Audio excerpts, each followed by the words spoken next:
زندگی میں کبھی بھی کسی شخص کے ساتھ بھی تعلق لالچ کا نہ بنائیں، ورنہ آپ ٹوٹ کے بکھر جائیں گے۔ سامنے والے کا کچھ نہیں بگڑے گا، آپ ٹوٹ کے بکھریں گے، اور رزلٹ کی امید کبھی نہ رکھیں۔ وفا ہوتی دو طرفہ ہے پر کرنی یک طرفہ چاہیے، یاد رکھ لیں۔ وفا ہوتی دو طرفہ ہے، کرنی یک طرفہ چاہیے۔ جو کہتا ہے نا سامنے والا کرے گا تو میں کروں گا، وہ بھی کچا ہے، وہ کمزور ہے، وہ ابھی پکا نہیں ہوا۔ وفا کرنی یک طرفہ چاہیے، تو کر، سامنے والا نہیں کرتا تو نہ کرے۔ تو اپنی طرف دیکھنا، سامنے والے کو چھوڑ، وہ نہیں کرتا تو نہ کرے، اس کا اپنا۔ حضرت امام احمد بن حنبل رحمت اللہ تعالی علیہ، یہ وفا کے عنوان میں بڑی اہم بات ہے اگر آپ کو سمجھ آئے تو۔ امام احمد بن حنبل رحمت اللہ تعالی علیہ جھیل کے کنارے، ندی کے کنارے وضو کر رہے تھے۔ ایک بچھو ساتھ ساتھ چل رہا تھا، وہ چلتے چلتے پانی میں گر گیا۔ امام احمد بن حنبل نے ہاتھ رکھا، بچھو کو باہر نکالا۔ جب باہر نکالا تو اس نے ڈانگ مارا۔ جس کی طبیعت میں ڈانگ ہوگا تو وہ ڈانگ ہی مارے گا، کیونکہ پاس ہے ہی اور کوئی نہیں تو وہ کرے کیا، وہ مجبور ہے۔ اس نے ڈانگ مارا، امام صاحب نے باہر رکھا۔ بھیگا ہوا بچھو آپ نے دیکھا ہو، جب ندی کنارے چلتا ہے تو پھر گر جاتا ہے۔ وہ پھر گرا تو امام صاحب نے پھر نکال کے باہر رکھا تو اس نے پھر ڈانگ مارا۔ پھر ساتھ ساتھ چلتے چلتے وہ گر گیا۔ کئی دفعے ایسے ہوا، کئی دفعہ امام صاحب نے نکالا۔ ایک شخص قریب کھڑا دیکھ رہا تھا، وہ کہنے لگا حضور بس کریں، آپ نکالتے ہیں وہ ڈانگ مارتا ہے، چھوڑ دیں۔ آپ فرمانے لگے اچھا بھائی، بڑا تو عجیب مشورہ دے رہا ہے، وہ اپنی بری عادت پہ ڈٹ گیا ہے تو میں اچھی عادت ہی چھوڑ دوں؟ وہ بری نہیں چھوڑ رہا، ڈٹ گیا ہے، بار بار ڈانگ مارتا ہے تو میں اچھی چھوڑ دوں؟ آپ اپنی طرف دیکھیں گے، ہماری طرف سے کوئی کمی نہیں آنی چاہیے۔ سامنے والے جانے، اس کا کام جانے۔ وفا کا رشتہ مضبوط رکھیں، دوستی کا تعلق مضبوط۔ میاں صاحب نے کہا چنگی مندی سجنا کولو 100 واری ہو جاندی، کنی واری؟ پکی گل ہے نا جی، کنی واری؟ میاں صاحب نے کہا 100 واری۔ ہم تو ایک باری بھی معافی دینے کو تیار نہیں۔ چنگی مندی سجنا کولو، ایسے نہیں آنے جانے والے سے نہیں، اس کے معاملے میں تو ہم خوددار ہیں نا، ہر ایک سے نہیں سنتے، وہاں تو ہم خوددار ہیں۔ سجنا کولو چنگی مندی سجنا کولو 100 واری ہو جاندی، یار یاراں دا گلا نہیں کر دے اصل پریت جنہ دی۔ دنیا میں وفا ختم نہیں ہوئی، پر ہم نے وفا کا رشتہ ہی نہیں بنایا، ہم نے تعلق ہی نہیں بنایا، وفا کا تعلق ہی نہیں بنایا۔ میرے شیخ سے کسی نے پوچھا تو حضور آپ ہاتھوں میں ہاتھ لے کے بیعت کرتے ہیں؟ تو آپ فرمانے لگے وہ تو ادا ہے نا، وہ سنت ہے، لیے تو ہاتھوں میں ہاتھ ہی ہوتے ہیں، لیکن فرمایا جب کسی کو سامنے بٹھاتے ہیں تو اصل بات ہی ہوتی ہے کہ ہم دلوں میں دل لے کے بیعت کر رہے ہیں، ہم دلوں کو دلوں سے باندھ رہے ہیں، اور یہ وہ رشتہ ہے جو قبر کی دیوار کے اندر جا کے بھی دوبارہ کھلتا نہیں، یہ قائم ہی رہتا ہے۔ رشتے وفا کے پیدا کریں، خلوص کے پیدا کریں، للہیت کے پیدا کریں۔ میرے نبی پاک سید عالم صلی اللہ تعالی علیہ وسلم نے اس وفا کو آگے پھیلایا ہے۔ نبی پاک سید عالم صلی اللہ تعالی علیہ وسلم نے رشتوں کی مضبوطی کا حکم دیا ہے۔ عرض کی یا رسول اللہ صلی اللہ علیہ وسلم، صحابی نے پوچھا حضور مجھے سب سے زیادہ کس صدقے کا ثواب ملے گا؟ ترغیب و ترہیب میں حدیث موجود ہے، حضور کس صدقے کا ثواب سب سے زیادہ ہے؟ تو اللہ کے رسول نے فرمایا تیرا رشتہ دار ہو، تجھ سے ناراض ہو اور ضرورت مند ہو، تجھ سے ناراض ہو ضرورت مند ہو، تیرا اپنا، اس کو تو اگر صدقہ دے گا تو اللہ تجھے سب سے زیادہ اجر عطا فرمائے گا۔ رشتوں کو نبھانے کے لیے جن ضرورتوں کی ضرورت ہوتی ہے، جن حاجتوں کی، ہم جو رشتے بناتے ہیں نا، ہمارے رشتے ہیں ضرورت کے، لالچ کے۔ جب تک لالچ پورا ہوتا ہے رشتہ ہوتا ہے، حالانکہ رشتے ضرورت کے نہیں ہونے چاہیے، رشتے عقیدت کے ہونے چاہیے، رشتے محبت کے ہونے چاہیے۔ اور روحانی زندگی میں اگر کوئی رشتہ لالچ کا ہو تو وہ تو 2 قدم نہیں چلتا، ٹوٹ جاتا ہے۔ عقیدت اور محبت اور احترام کا جو رشتہ ہوتا ہے وہ مضبوط ہوتا ہے، وہ ہمیشہ چلتا ہے، اس کے اندر پختگی ہوتی ہے۔ وفا اس رشتے کے اندر آتی ہے جس رشتے کے اندر کوئی لالچ۔ ہمارے زمانے کے اندر یہ شور ہو گیا ہے کہ کام پیارا ہے چم نہیں پیارا، اس شور نے رشتوں میں کمزوری ڈال دیا، دراڑیں پیدا کر دی۔ ہم لوگوں کو پیار ہو گیا ہے سامنے والا کتنا، اور جب تک ہمارے کام کا کوئی شخص رہتا ہے تب تک ہمارا تعلق بھی رہتا ہے، اور جب وہ ہمارے کام کا نہیں ہوتا تب تک ہمارا اس کے ساتھ تعلق ٹوٹ جاتا ہے۔ یاد رکھیے میرے بھائی، جب رشتے کی یہ بنیاد ہو نا، پھر اس میں وفا نہیں ہوتی،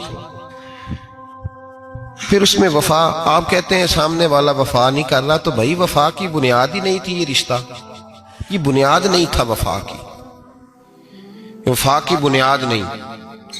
اللہ تبارک و تعالیٰ نے قرآن مجید میں صحابہ کی دو قسمیں بیان کی اور فرمایا دونوں کے ساتھ میرا وعدہ ہے کہ میں دونوں کے ساتھ اچھا سلوک کروں گا۔ یہ سارے ستارے ہیں پر قسمیں دو ہیں، قسمیں دو، قبل الفتح اور بعد الفتح۔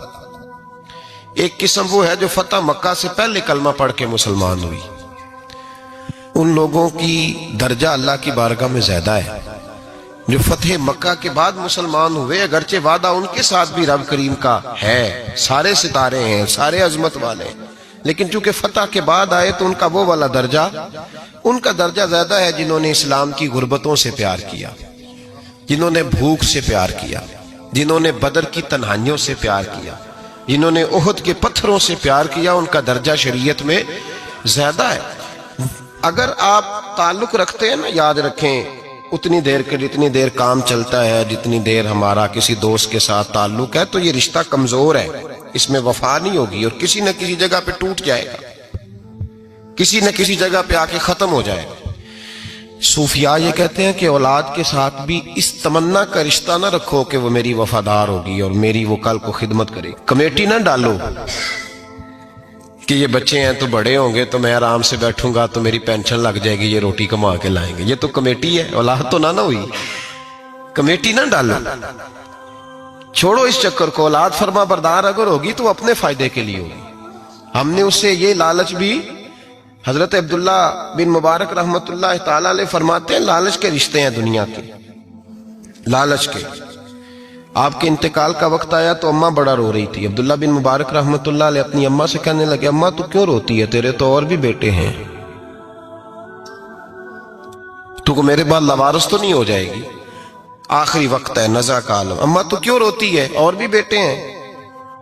تو اماں کہنے لگی بیٹا اور بھی بیٹے ہیں پر جس طرح کا دھیان تو رکھتا تھا وہ نہیں رکھتے، جس طرح وقت پہ دوائی تو لا کے دیتا تھا وہ نہیں لا کے دیتے، جس طرح تو میرے کھانے پینے کا خیال رکھتا تھا وہ۔ کہنے لگے اچھا اماں اس کا مطلب ہے تو مجھے نہیں رو رہی، تو اپنی ضرورتوں کو رو رہی ہے کہ روٹی کون دے گا، کھانا کون لائے گا، دوائی، میں سمجھا تھا شاید مجھے رو رہی ہے۔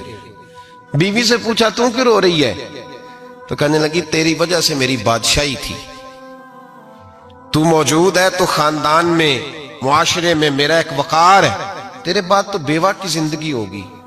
آپ فرمانے لگے اوہو میں سمجھا تھا شاید مجھے رو رہی ہے، تو اپنے وقار کو رو رہی ہے۔ بیٹوں اور بیٹیوں سے پوچھا تمہاری آنکھوں میں کیوں آنسو چھلکتے ہیں، کہنے لگے ابا جس پیار سے باپ شادی کرتا ہے دوسرا کوئی نہیں کر سکتا، اور جس محبت سے باپ لا کے کما کے دیتا ہے دوسرا کوئی نہیں دے سکتا۔ فرمانے لگے اوہو میں سمجھا تھا مجھے رو رہے ہو، تم تو شادیوں کو رو رہے، میرے ساتھ تو تعلق ہی نہیں۔ پھر عبداللہ بن مبارک رونے لگے اور پھوٹ کے روئے۔ کسی نے کہا آپ کیوں روتے ہیں، فرمایا آج سمجھ آئی ہے میرے ساتھ اگر بے لوث رشتہ ہے تو یا خدا کا ہے یا محمد مصطفیٰ کا ہے صلی اللہ علیہ وسلم، آج سمجھ آئی ہے۔ وہ میں نے جن کے ساتھ تعلق مضبوط کیا ہی نہیں، کبھی فجر چھوڑی، کبھی زور چھوڑی، کبھی یہ رہ گیا، کبھی وہ رہ گیا، کبھی داڑھی کا پروگرام بنا، کبھی رہ گیا، جن کے ساتھ میں کمزور تھا وہ میرے ساتھ مضبوط تھے، اور جن کے ساتھ میں مضبوط تھا ان کا میرے ساتھ کیا حال تھا۔ یہ کمزوری ہے رشتوں میں، وفا نہیں۔ ہمیں تو بھائی کام پیارا ہے، چم نہیں، بالکل۔ بچے شکایت کرتے ہیں، کہتے ہیں ابا کماؤ پتر سے پیار کرنے لگا ہے، بچے شکوہ کرتے ہیں، کہتے ہیں جو آدمی جیب میں زیادہ پیسے ڈالتا ہے ابا جی کا پیارا ہے۔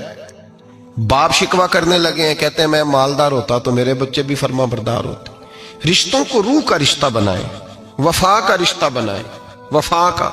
کتے کا ذکر قرآن پاک میں آیا ہے، اس لیے آیا ہے کہ اس نے اللہ کے ولیوں سے وفا کی تھی، اسی آیا ہے کہ اس نے اللہ کے ولیوں کے ساتھ وفاداری کی. وفاداری کی تو اللہ نے اس کا ذکر قرآن. رشتے لگانے کا لوگوں کو بہت شوق ہے، حالانکہ رشتہ لگانا اتنا مشکل نہیں جتنا نبھانا مشکل ہے.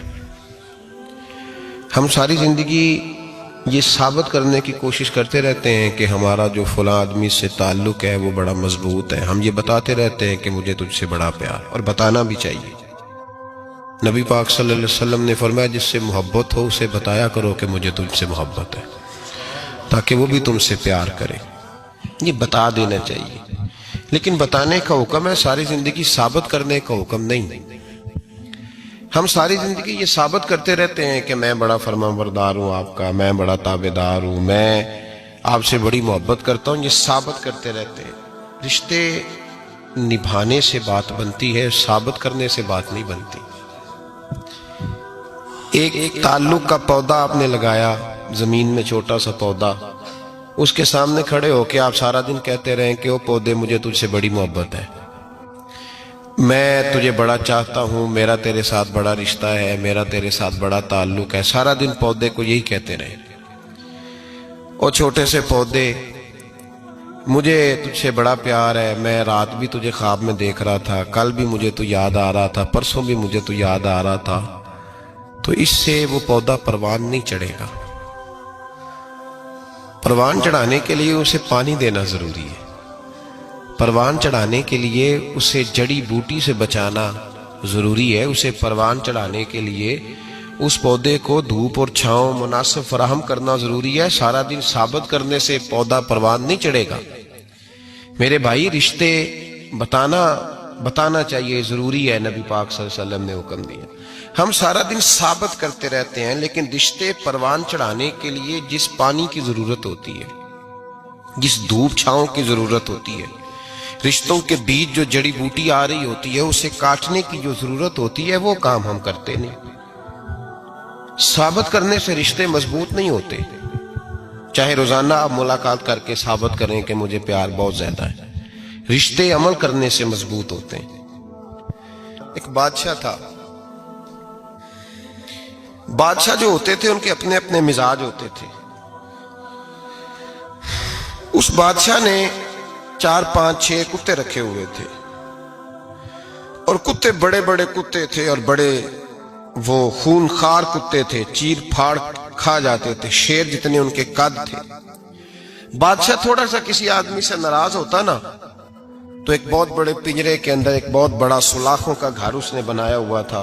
اس میں کتے ہوتے تھے، اور کتے کو جب باندھ کے رکھا جاتا ہے تو زیادہ زہریلا ہو جاتا ہے، وہ زیادہ اس کے اندر کرواہٹ آتی ہے، زیادہ کاٹتا ہے. اس نے قید کیے ہوئے تھے. کتے تو بڑے زہریلے تھے. جس آدمی سے بادشاہ تھوڑا سا ناراض ہوتا نا، تو وہ کتے کے آگے اس آدمی کو ڈالتا، کتے اس کو چیر پھاڑ کے کھا جاتے. یہ سزا تھی، لوگوں کو پتا تھا. بادشاہ کے وزیر نے بڑی خدمت کی بادشاہ کی، 35 سال تک نوکری کی. لیکن ہر سورج نے غروب تو ہونا ہی ہوتا ہے نا، ہر چاند نے ڈھلنا بھی ہوتا ہے. اب بوڑھا ہونے لگا، وہ جو مضبوط حافظہ تھا وہ کمزور ہونے لگا، ہلکی ہلکی غلطی. بادشاہ مزاج کا بادشاہ تھا، پر نہیں سمجھ میں آیا. تو میں نے کہا کہ لوگ کہتے ہیں ہمیں کام پیارا ہے، چم نہیں. تو رشتہ وفا کا تھا ہی نہیں. وزیر سمجھنے لگا کہ اب نہ میں بھی غلطیاں کرنے لگا ہوں، تو ایسا نہ ہو کسی دن میں بھی ان کتوں کا شکار ہو جاؤں. اس نے بادشاہ سے کہا کہ بادشاہ، مجھے آہستہ آہستہ معذرت کرنے لگا، قدم ہٹانے لگا کہ مجھے چھٹی دے دی جائے، اب میں بوڑھا ہو گیا ہوں. لیکن اس نے کہا نہیں، جب تک میری طبیعت نہیں مانتی تم نہیں جا سکتے. مطلق العنان لوگ تھے. وزیر خاموش ہو گیا، پریشان رہنے لگا. غلطی ہو گئی ہے تو پھینک دے گا. ایک تجویز اس کے ذہن میں آئی. وہ جو کتوں کے پنجرے پر محافظ بیٹھا تھا نا، جو ان کو کھانا ڈالتا تھا، روٹی ڈالتا تھا، گوشت دیتا تھا، اس کو ایک دن کہنے لگا یار تیری ڈیوٹی ہے سارا دن کتوں کو کھانا دینے کی، گوشت دینے کی، تو 2 4 دن ڈیوٹی مجھے نہیں دیتا؟ کہ تو لے لے، میں تو پہلے پریشان ہوں، سارا دن ان کی دیکھ بھال کرتا ہوں. اس نے کچھ تھوڑا سا گوشت لیا، پنجرے کے باہر کھڑے ہو کے کتوں کو ڈالا۔ اگلے دن تھوڑی روٹیاں لے آیا، کتوں کو ڈالی۔ 2-4 دن، ہفتہ، مہینہ، سال بھر، جتنا اس کو موقع ملا وہ دن بھر خدمت کرتا۔ بس وقت ایک دن آ گیا، بادشاہ کو کوئی بات اچھی نہ لگی۔ اس نے کہا اس بڈھے کو اٹھاؤ اور ڈالو کتوں کے پنجرے میں۔ ساری زندگی یہاں رہا، اسے ابھی تک نہیں پتا چلا میرے مزاج کا۔ جب اٹھا کے پنجرے میں ڈالا نا، تو بجائے اس کے کہ کتے اسے کاٹ کھاتے، وہ اس کے پیر چومنے لگے۔ وہ پیر چومنے لگے، ہاتھ چومنے لگے، چاٹنے لگے۔ تو بادشاہ اب سامنے کھڑا تھا نظارہ دیکھنے کو کہ چیر پھاڑ کرتے تو خوش ہوا کرتا تھا، خونخوار درندے جیسی اس کی طبیعت ہو گئی۔ جب دیکھا وہ پیار کر رہے ہیں تو بادشاہ وزیر سے کہنے لگا یہ کیا ہے؟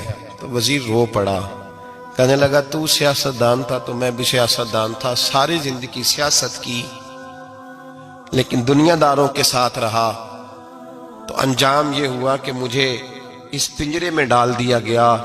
دیکھ تو بہت بڑا سیانہ تھا اور میں بھی سمجھدار تھا، وزیر رہا، لیکن ہمارا روح کا رشتہ نہ بن سکا۔ ارے ہم سے تو یہ کتے ہی اچھے نکلے، تیری 40-35 سال خدمت کی تو تو نے کتوں کے آگے ڈال دیا، انہیں تو چند مہینے روٹی ڈالی ہے، میرے وفادار ہو گئے۔ چند مہینے روٹی، جنہ تنا وچ عشق نہ رچیا، کتے او نہ تھی چنگے۔ جنہ تنا وچ عشق نہ رچیا، کتے او نہ تھی چنگے۔ مالک دے کر راکھی کر دے، صابر بھوکے ننگے۔ اور بابا بلے شاہ صاحب فرماتے ہیں تو راتی جاگے تے شیخ صدا میں، راتی جاگ دے کتے تے تیتھوں اتے مالک دا در مول نہ چھڑ دے، پاویں مارو 100 جتے تے تیتھوں اتے رکھا سکھا کھا۔ دنے جار رکھاں وچ ستے، تیتھوں اتے ایک برکی دا قدر پچھانن، پاویں مالک ہون ستے۔ ایک برکی دا اوپر کھڑے ہو کے کام نہیں کرانا پڑتا کہ میں کھڑا رہوں گا تو کام صحیح ہوگا، جاؤں گا تو نہ۔ ایک برکی دا قدر پچھانن، پاویں مالک ہون ستے۔ پھر اپنے آپ کو مخاطب کیا، کہنے لگے اٹھ بلیا، چل یار منا لے نہیں تے بازی لے گئے نہیں کتے۔ اٹھ بلیا، چل یار منا لے نہیں تے بازی لے گئے نہیں، جلدی کر اٹھ جا، یہ تو آگے گزر گئے تجھ سے۔ او بھائی یاد رکھو، رشتہ وفا کا ہو تو قائم رہتا ہے اور بے وفائی کا ہو تو ٹوٹ جاتا ہے۔ مدینے کے محبوب سید عالم صلی اللہ علیہ وسلم نے مکہ فتح کیا، شور ہو گیا، اذا جاء نصر اللہ والفتح، فتح ہو گئی، انا فتحنا لک فتحا مبینا کے جلوے نظر آنے لگے۔ آج عرب کا نقشہ بدل گیا، حالات تبدیل ہو گئے، دنیا بدل گئی۔ محبوب پاک سید عالم صلی اللہ علیہ وسلم اس شان سے مکے میں داخل ہوئے کہ ہر کونے سے نبی پاک کے نام کے نعرے بلند ہونے لگے۔ ابھی 10 سال پہلے نبی پاک روتے ہوئے مکے سے نکلے تھے، 10 سال قبل روتے ہوئے گئے تھے اور 2 غلام حضور کے ساتھ تھے۔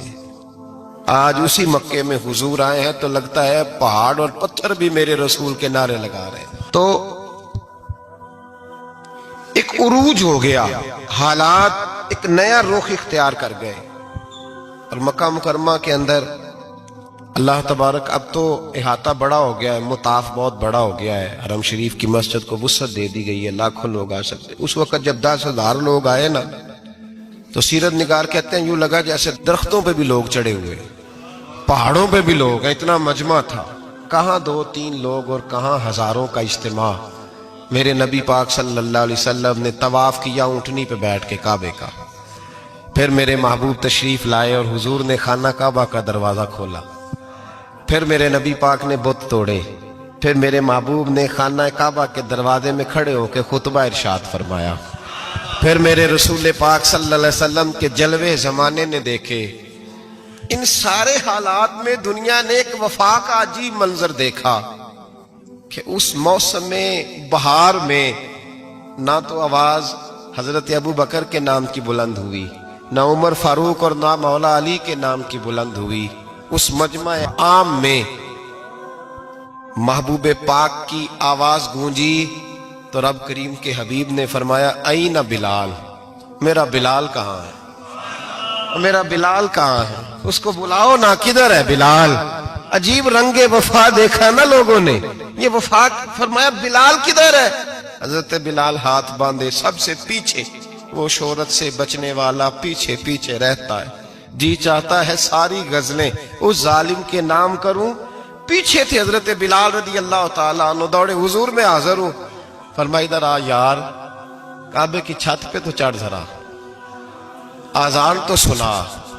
ایک صحابی حضور کے کان میں بولے، اور یہ بھی حکمت الہی تھی کہ وہ بولے، حضرت بلال کی شان ظاہر ہونی تھی، کان میں کہا یا رسول اللہ کافر پہلے ہی مر گئے، پہلے کوئی حال نہیں ان کا، آج تو بالکل ہی ختم ہو گئے حضور، آج آپ کا سکہ چل گیا ہے، بلال کے بڑے دشمن ہیں، بلال کو رہنے دیں، کوئی اور نہ آج اذان دے دے۔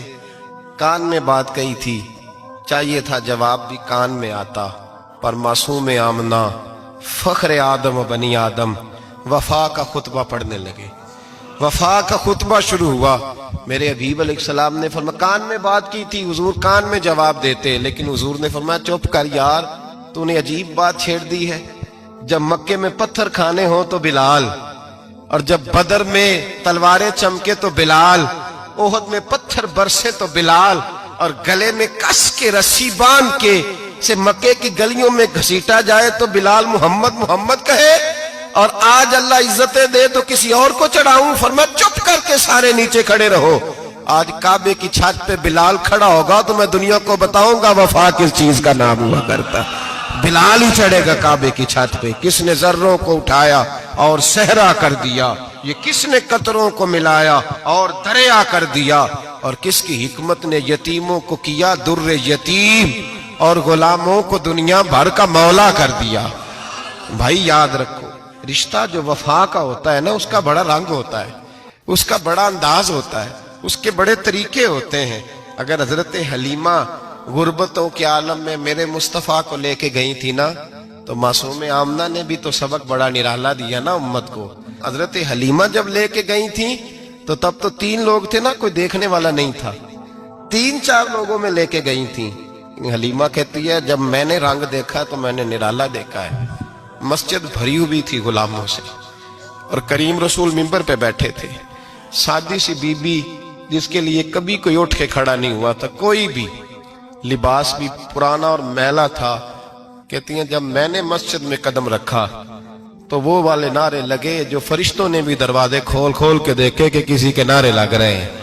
اور جناب حلیمہ کہتی ہیں کسی نے ایسا کبھی استقبال نہ دیکھا ہوگا، حضور اٹھے، گویا اللہ کی ساری رحمتیں اٹھ کے کھڑی ہو گئی، اور پھر مصطفیٰ کریم نے بچھائی جب چادر، اور حضرت حلیمہ سعدیہ رضی اللہ تعالیٰ عنہ بیٹھی، اور حضور التحیات کی حالت میں سامنے بیٹھے، تو لوگوں کو پتا چلا جو وفا کا رشتہ ہوتا ہے اس کا رنگ ذرا نرالا ہوا کرتا ہے، اس کا انداز ذرا انوکھا ہوا کرتا ہے۔ بھائی رشتہ وفا کا، رشتہ خلوص کا، لالچ کا رشتہ، اگر آپ نے کمپنی والے کی اس لیے دعوت کی ہے نا کہ وہ آپ کو مال صحیح دے گا، تو بھائی وہ بھی اس لیے آیا ہے کہ آپ اس کا مال زیادہ بیچیں گے۔ اگر آپ کسی رشتہ دار کے ساتھ اس لیے تعلق رکھتے ہیں نا کہ اس کے پاس پیسے زیادہ ہیں، تو وہ بھی اس لیے آپ کے ساتھ تعلق زیادہ رکھے گا کہ کبھی کبھی چلو گاڑی چلا لے گا، کبھی کبھی میرے کسی کام آ جائے گا۔ یہاں خلوص دیکھو، یہاں اگر آپ کے ہاں خلوص ہے تو پھر سامنے بھی آپ کو بڑا خلوص ملے گا۔ یاد رکھ لیں، پریا استا جانیے جس دا مزہ تب بھی ہے کہ حضرت ابوبکر صدیق کا جنازہ روضہ رسول پہ رکھا جائے تو مصطفیٰ کریم کا دروازہ خود بخود کھول جائے، اور حضور فرمائے لاؤ دوست کو دوست کے ساتھ ملا دو، پانی پر نسویلیاں تے رنگا رنگ کڑے، پریا استا جانیے جس دا توڑ۔ رشتوں کو ثابت نہ کریں، رشتوں سے وفا کریں، ثابت نہ کریں میرا بڑا رشتہ ہے، آپ پتہ چلنا چاہیے کتنا رشتہ ہے۔ باپ کا بیٹے سے رشتہ ہوتا ہے تو سارا دن ماتھا چومے، پیار کرے، اسے دکھ سکھ کا پتہ ہی نہ ہو، تو یہ کیسا رشتہ ہوا؟ رشتے ثابت نہ کریں، رشتے مضبوط کریں، مضبوطی والی ڈیوٹی سر انجام دیں۔ اللہ اپنے ساتھ، اپنے محبوب کے ساتھ، اپنے نیک بندوں کے ساتھ ہمارے رشتوں کو مضبوط فرمائے، آمین۔ امام غزالی سے کسی نے پوچھا تھا امام غزالی سے کہ حضور اللہ کا بندے سے راضی ہونا کمال ہے یا بندے کا اللہ سے راضی ہونا کمال ہے؟ تو امام غزالی مسکرائے، فرمانے لگے رب تو بڑا ہی مہربان ہے، وہ تو بڑی جلدی راضی ہو جاتا ہے۔ وہ تو مسجد میں آ کے توبہ کرے تو اللہ راضی، کسی یتیم کے سر پہ ہاتھ پھیرو تو اللہ راضی، وہ تو کسی اندھے کو رستہ دکھایا تو اللہ راضی ہو گیا، وہ تو طوائف نے کتے کو پانی پلایا تو اللہ۔ امام صاحب فرمانے لگے یہ بندہ ہے جو اللہ سے راضی نہیں ہوتا، جس کے پاس اولاد نہیں وہ کہتا ہے چلو ایک بیٹی مل جائے تو میں راضی ہوں، بیٹی مل گئی تو کہتا اب ایک بیٹا بھی ملے تو پھر راضی ہوں، پھر کہتا ہے یہ دونوں اچھی تعلیم حاصل کر لیں تو پھر میں راضی ہوں، پھر کہتا ہے یہ بہت زیادہ پیسے کمائے تو پھر میں راضی ہوں۔ بہرحال راضی ہوتا، لیکن جو راضی ہو جاتا ہے نا، اللہ اکبر، جو اللہ سے راضی سکھی بڑا رہتا ہے، سکون میں بڑا رہتا ہے، مطمئن بڑا رہتا ہے، جو سمجھ لیتا ہے نا کہ جو میرے رب نے بہتر سمجھا وہ میرے اللہ نے مجھے۔ میں کبھی کبھی سوچتا ہوں کہ یار حضرت بلال حبشی نے کوئی عہدہ نہیں مانگا ساری زندگی، انہوں نے نہیں کہا مجھے بھی ایک صوبے کا گورنر بناؤ میری بھی خدمات ہیں، مجھے بھی وزیر خزانہ بناؤ میرا بھی کچھ بنتا ہے۔ ایک دفعہ نہیں کہا سیدنا بلال حبشی رضی اللہ تعالیٰ عنہ نے کہ میری بھی کوئی ڈیوٹی ایسی ہونی چاہیے کہ مجھے چلو سپہ سالار ہی بنا دیا جائے۔ ساری زندگی مسجد میں جھاڑو دیا تو اسی پہ راضی رہے، ساری زندگی محبوب کے مہمانوں کا لنگر پکایا تو اسی پہ راضی رہے، ساری زندگی میرے محبوب علیہ السلام کے بچوں کی نوکری کی تو اسی پہ راضی رہے، راضی بالرضا رہے۔ حضرت سیدنا موسیٰ علیہ السلام نے عرض کی کوہ طور پہ جا کے مولا میری قوم پوچھتی ہے کہ کوئی ایسا کام بتا جو ہم کریں تو ہم سے راضی ہو جائے۔ حضرت موسیٰ کی قوم کا خیال تھا کہ تہجد کا حکم آئے گا تو پڑھیں گے، صدقات کا حکم آئے گا تو دیں گے، جہاد کی بات ہوگی تو کریں گے۔ کچھ جو نیک لوگ تھے ان میں سے انہوں نے یہ پیغام دیا کہ مالک ہمیں بتائے کہ وہ کس کام پہ راضی ہوتا ہے، ہم وہ کام کریں تاکہ اللہ ہم سے راضی ہو جائے۔ حضرت موسیٰ کلیم کہتے ہیں میں نے عرض کی مولا میری قوم پوچھتی ہے کہ کون سا ایسا کام کریں کہ تو راضی ہو جائے، تو رب کریم نے ارشاد فرمایا موسیٰ کہتے میرا خیال تھا کوئی لسٹ ملے گی، لیکن مالک نے ایک جملہ کہا، ایک جملہ، اور تفسیروں کے دریا بہا دیے۔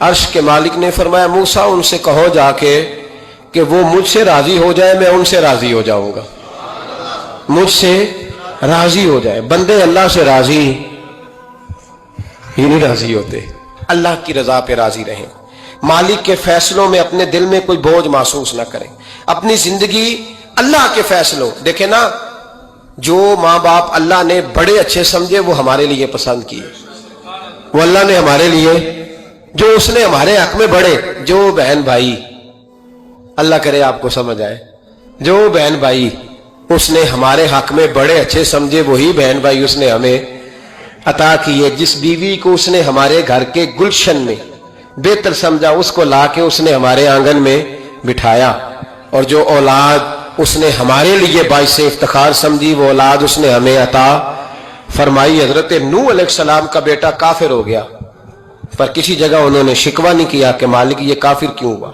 اللہ کے قبضے میں ہے نا، دل پھیر سکتا ہے نا، مقلب القلوب ہے، لیکن حضرت نوح نے دعا اللہ کی رضا پر راضی رہے، سمجھیں کہ میرے حق میں جو بہتر تھا مالک نے وہ چیز مجھے عطا کر دی۔ ہم یہ سوچتے ہی نہیں کہ ہمیں نہیں پتا ہمارے حق میں بہتر کیا ہے، ہمارے رب کو پتا ہے کہ ہمارے حق میں بہتر کیا ہے، اس لیے لوگ شکایت نہیں کرتے تھے۔ آج ہر بات پر شکایت ہے، ہر بات پر لوگ شکوہ کرتے ہیں، اور ہر بات پر لوگ اللہ تبارک و تعالیٰ کی بارگاہ ناز کے نافرمان بنتے ہیں، اور پھر سوال کیا، یا اللہ تو راضی ہو جا، یا اللہ تو، اور اللہ کیا فرماتے ہیں موسیٰ اپنی قوم سے کہو یہ مجھ سے راضی ہو جائے میں بھی ان سے راضی ہو جاؤں گا۔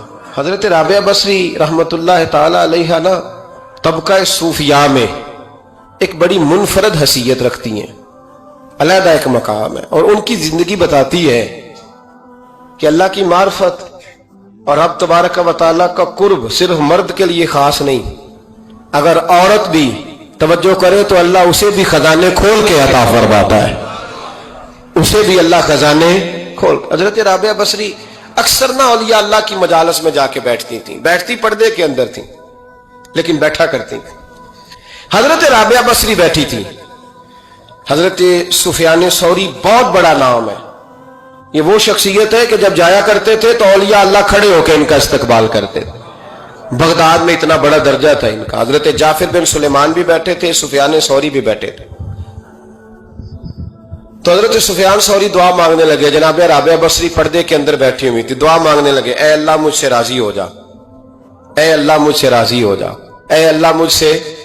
دیر تک دعا مانگتے رہے تو بی بی صاحبہ, مائی صاحبہ اندر سے بول پڑی ناراض ہو کے, کہنے لگی بس کر سفیان, کیا دعا مانگ رہا ہے تو, کب سے میں سن رہی ہوں, بس کر. کیا ہوا, تو کیوں ناراض ہوتی ہے؟ فرمانے لگی سفیان تو نے ایک بار بھی کہا میں نے برداشت کیا, دوسری بار بھی کہا, بتائیے دعا ٹھیک ہے کہ نہیں ان کی؟ اے اللہ تو مجھ سے راضی ہو جا. اس دعا پہ ناراض ہوگی مائی صاحبہ. کہنے لگی تو نے ایک بار بھی مانگی تو میں چپ رہی, دوسری بار بھی مانگی تو اب تو چپ ہی نہیں کر رہا, بس کر. تو حضرت سفیان کہنے لگے چل میری اصلاح کر دے. تو مائی صاحبہ کہنے لگی تو یہ تو کہہ رہا ہے یا اللہ راضی ہو جا, یا اللہ راضی ہو جا, پہلے تو بتا تو اللہ سے راضی ہے؟ پہلے اپنے نفس پر نظر ڈالنا, تو راضی ہے؟ روز نہیں مانگتا کہ 2 کروڑ چاہیے, 6 کروڑ چاہیے انسان کا نفس. روز نہیں کہتا بڑی گاڑی چاہیے, روز نہیں کہتا میرے بھی ٹھاٹ باٹ ہو, میں بھی بڑی گاڑی میں کھڑے ہو کے لوگوں کو ہاتھ لہرا کے لیڈر بنوں. روز نہیں کہتا میرا بھی بڑا نام ہو. پہلے بتا نا تو راضی ہے؟ حضرت سفیان ثوری نے جب بات سنی تو جھگڑا نہیں کیا, بلکہ اللہ اکبر کہا, چیخ مار کے رونے لگے. کہنے لگے رابعہ تو سچ کہتی ہے, ابھی تو میں اس منظر تک نہیں پہنچا کہ میں رب سے راضی ہو جاؤں تو میں اسے راضی کرنے چلا ہوں, تو سچ کہتی ہے.